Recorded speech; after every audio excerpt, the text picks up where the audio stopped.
Hello साथियों। आज एक वो घड़ी है, वो पल है भारत के लिए और भारतीय लोगों के लिए और भारतीय प्रशासन के लिए खास तौर पे, जो पूरे भारत को झंझोड़ करके रख देने वाली खबर है। आपने हाल ही दिनों में 11 तारीख में ही और 3 दिन बाद यानी कि 14 तारीख को काफी ज्यादा घटना में आई, जो चर्चा में आई। एक इंसिडेंट है जो हरियाणा में एक गांव है, आप बात करते हैं भिवानी। वहां पर एक मनीषा नाम की जो शिक्षिका है, उनके साथ क्या किया, गलत काम करके उनको मार दिया गया। मारा ऐसे कि आप सुन करके क्या हो जाएंगे, दंग रह जाएंगे। आपने सोशल मीडिया पे देखा भी होगा। मारा कैसे, गला काट दिया। गला काटने के से पहले क्या कर दिया गया, उनके फेस पे पूरा का पूरा तेजाब डाल दिया जाए, जिससे कि उनकी जो चेहरा है वो उनका क्या लोगों को क्या ना कर पाए, पहचान में ना पाए, जिसके कारण से खास तौर पे ऐसा मारा गया है। ऐसा बोल सकते हैं, ऐसा मर्डर किया गया है दुष्कर्म करने के बाद, जो हमारे भारत के अंदर प्रशासन के ऊपर, सरकार के ऊपर क्या करता है, सवाल उठाता है। ये घटना 11 तारीख की बात करते हैं, हरियाणा की है। भिवानी गांव में एक स्टेशन है, लोहारू के बारे में बात करते हैं। वहां पर घर वालों ने मिसिंग की रिपोर्ट लिखवाई, कंप्लेन करी, लेकिन उस कंप्लेंट पर कोई भी एक्शन नहीं लिया गया।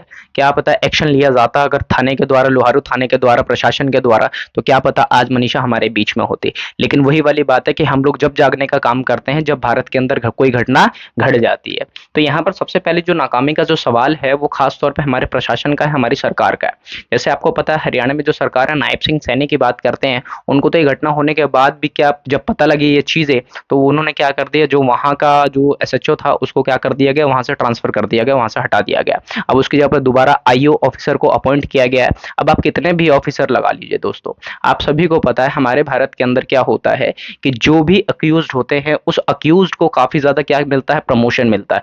थोड़े दिन के लिए अंडरग्राउंड करा देते हैं, उसके बाद क्या किया जाता है, उनको दोबारा बेल मिल जाती है। कहने का मतलब क्या है कि आप कितने भी गलत काम करिए, आप क्या हो जाएंगे, बरी हो जाएंगे। लेकिन अगर आप सही है और आपने कुछ नहीं किया, तो आपको उस चीज में क्या कर दिया जाएगा, एज अक्यूज के रूप में, दोषी के रूप में मान करके आपको जेल के भीतर डाल दिया जाएगा।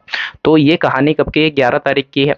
11 तारीख के घर मनीषा के घर वालों ने खास तौर पे कंप्लेन करी मिसिंग होने की, तो उन्होंने कंप्लेन लिखी ही नहीं, रजिस्टर्ड ही नहीं किया। जब आप कंप्लेन ही रजिस्टर नहीं करेंगे, सामने आम जनता की सुनेंगे नहीं, तो आम जनता जाएंगे किसके पास, लास्ट होप तो हमारी उसके पास ही है। आप बात करते हो प्रशासन, आप प्रशासन ने नहीं सुनेगा तो डायरेक्ट कोर्ट में थोड़ी जाएंगे, हम बात करेंगे, जा सकते हैं, लेकिन वो मामला अलग हो जाता है। लेकिन यहाँ पर जब कोई मिसिंग का रिपोर्ट लिखवाते हैं, तो इससे ये हो जाता है कि किस तरीके से जुडिशियल क्या करेगी, एडमिनिस्ट्रेशन काम करेगी। लेकिन अगर एडमिशन काम किया होता, तो आज मनीषा हमारे बीच में होती। मनीषा वैसे पेशे से एक शिक्षिका थी, जो प्ले स्कूल के क्या करती थी, बच्चों को पढ़ाने का काम करती थी। घर में फाइनेंशियल कंडीशन खराब होने के कारण 3 भाई बहन को पालना एक खुद के ऊपर क्या है, एक बड़ी जिम्मेदारी है। तो पिता की इकोनॉमिकल कंडीशन या आप बात कर सकते हैं हेल्थ स्ट्रक्चर काफी ज्यादा खराब होने के कारण मनीषा को काम करना पड़ता था। अब उसी चीज के उनको ये बात की पता नहीं थी कि जिस दिन उनकी हत्या हुई, उसी दिन सुबह या आप बोल सकते दोपहर में अपने पिताजी को कॉल करके बोलती कि वो घर तक आज क्या करेंगे, लेट पहुंचेंगे। अब उनके पिताजी को ये बात पता नहीं थी कि जो आज वो अपनी बेटी से बात कर रहे हैं, वो उनकी आखिरी बात होगी। और जैसे ही शाम होते हैं, 2 दिन के बाद कंप्लेन लिखवाई जा, शाम को ही कंप्लेन लिखवाते हैं, फिर 2 दिन के बाद दोबारा पूछा जाता है, तो प्रशासन के द्वारा कोई भी जवाब नहीं दिया जाता। तो सवाल हम लोगों का एक ही है कि आप कब तक ये हमारे भारत में होता रहेगा, और होने के बाद ही हम लोग क्या करते हैं, उस चीज के खिलाफ स्टैंड करते हैं। स्टैंड करने के बाद भी क्या होता है, 4 दिन के लिए न्यूज रिपोर्टर या जो भी मीडिया वाले हैं, आप बात करोगे, चीजों को चलाएंगे, जो मेन मुद्दा है उसको हटा देंगे। जो आप बात करोगे, जो वैसी चीजें हैं, वैसी चीजें का मतलब क्या है, जिसका कोई इंपैक्ट नहीं पड़ सकता, उसको क्या करेंगे, वो बार बार रिपीट लाइव टेलीकास्ट करने की कोशिश करेंगे। अभी बीच में इलेक्शन कमीशन वाला मुद्दा था, वो एक काफी ज्यादा चल रहा है। उस वाले मुद्दे को लेकर के ये वाला जो मुद्दा है, वो काफी ज्यादा क्या हो गया, ढक गया। तो यहाँ पर हम लोगों को एक साथ में मिलकर के इस चीज के खिलाफ आवाज उठाने की जरूरत है, ताकि प्रशासन जागे, और जागने के बाद मनीषा जैसे हजारों सैकड़ों लड़कियों को, जो हमारी बहन बेटी के बारे में बात करते हैं, माताओं के बारे में बात करते हैं, कुल मिलाकर महिलाओं की बात करते हैं, उनके साथ गलत ना हो, उसके लिए सरकार को स्टेप कड़ी से कड़ी क्या बनाने चाहिए, नियम कायदे कानून बनाने चाहिए। वो बात अलग है कि हमारे सवाल वैसे ही रहते हैं, आप बात करोगे जैसे आप सामने से क्या मिलता है, जवाब मिलता है। तो हम लोगों का तो सवाल एक ही है कि कानून बनाया जाए। अब कानून ऐसे बनते हैं कि बनाने के बाद ही क्या करता है, बनाने वाला ही क्या करता है, तोड़ने का काम करता है। तो यहाँ पर तो खास तौर पे जो तोड़ने वाला होता है, वो खुद नहीं तोड़ता है, वो किसकी वजह से तोड़ने का काम करता है, उनके हौसले कैसे बुलंद होते हैं, क्योंकि उनके सर के ऊपर पॉलिटिशियंस या कोई बड़े बड़े ऑफिसर्स का क्या होता है, हाथ होता है। उसके बदले में आप एक्सचेंज वाला सिस्टम आप समझ सकते हैं। आप लोग और हम लोगों को एक साथ में होने की जरूरत है।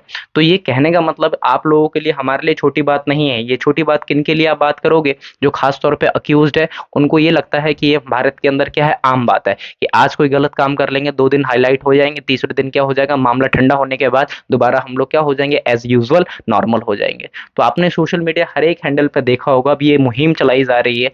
हम न जाने 2025 से पहले कितनी घटनाएँ महिलाओं के साथ, लड़कियों के साथ, आप बात करोगे छोटी बच्चियों के साथ दुष्कर्म किए जाते हैं और दुष्कर्म करने के बाद उनके फेस को ऐसा कर दिया जाता है जिससे कि उनको आइडेंटिफ़ाई नहीं किया जा सकता है। तो ये कहने का मतलब क्या है, ऐसे भी इंसानियत लोगों के अंदर आज भी क्या है, बची नहीं है।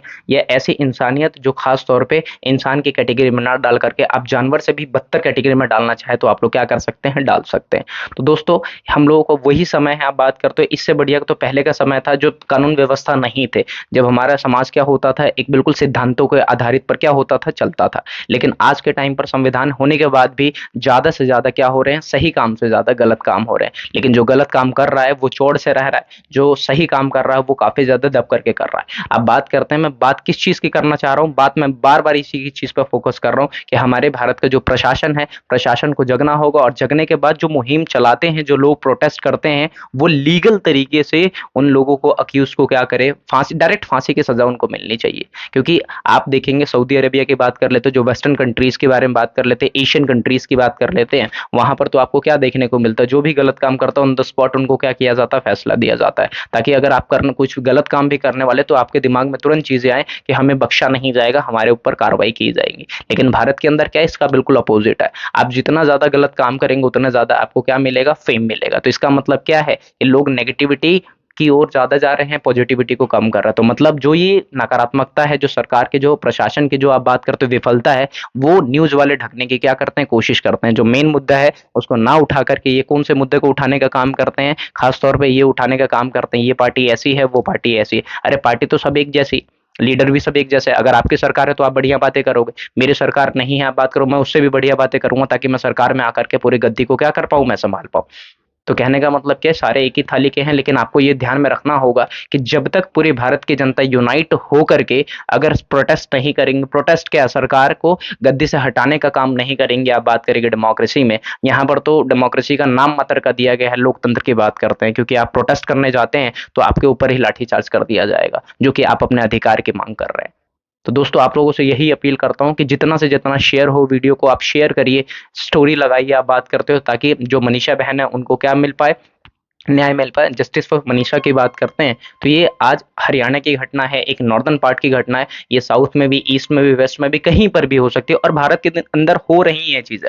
जो गरीब घर की जो महिलाएं हैं, जो बच्चियां हैं, जो लड़कियां हैं, उनके साथ कुछ गलत होता है तो उनको तो पता भी नहीं लगने दिया जाता, मीडिया के थ्रू पता भी नहीं लगने दिया जाता और उनको क्या किया जाता है, ऐसे ही नामो निशान उनका खत्म कर दिया जाता है। वो बात अलग है कि यहाँ पर पता लग गई तो चीजें हाईलाइट हो गई, अदरवाइज ऐसे न जाने कितने केस है, रेगुलरली की बात कर रहे हैं, लेकिन क्या ये आपके सामने न्यूज़ वाले ये डाटा दिखाते हैं? नहीं दिखाते। वो डाटा क्या दिखाएँगे कि नेता ऐसे काम कर रहे हैं, यहाँ पे ट्रिप पे जा रहे हैं, ऐसी वैकेंसी आ रही है, ये आ रही है, वो आ रही है। मतलब क्या है, फालतू के बकवास टीआरपी के लिए आपको क्या करने का काम करते हैं, दिखाने का, और जो हमारा पाथ है उससे डिस्ट्रैक्ट करने का काम करते हैं। तो दोस्तों, यही उम्मीद करता हूँ कि आप लोग क्या करेंगे, हम सब मिल करके वो घड़ी है कि जो मनीषा है उनके लिए न्याय की एक क्या करे, परिकल्पना करें, इमेजिनेशन करें और उसको क्या करें, रियलिटी में कन्वर्ट करने का काम करें। उम्मीद करता हूँ आप लोग अपने हिसाब से जो भी ट्विटर पे, चाहे इंस्टाग्राम पे, फेसबुक पे, व्हाट्सएप पे, जहां पर भी आप लोग शेयर कर सकते हैं वीडियो को, आप करिए। आप लोगों के सपोर्ट से ही क्या किया जा सकता है, पूरे भारत में ऐसे सिस्टम को खत्म किया जा सकता है जो गलत को क्या करते हैं, सही करने का काम करते हैं।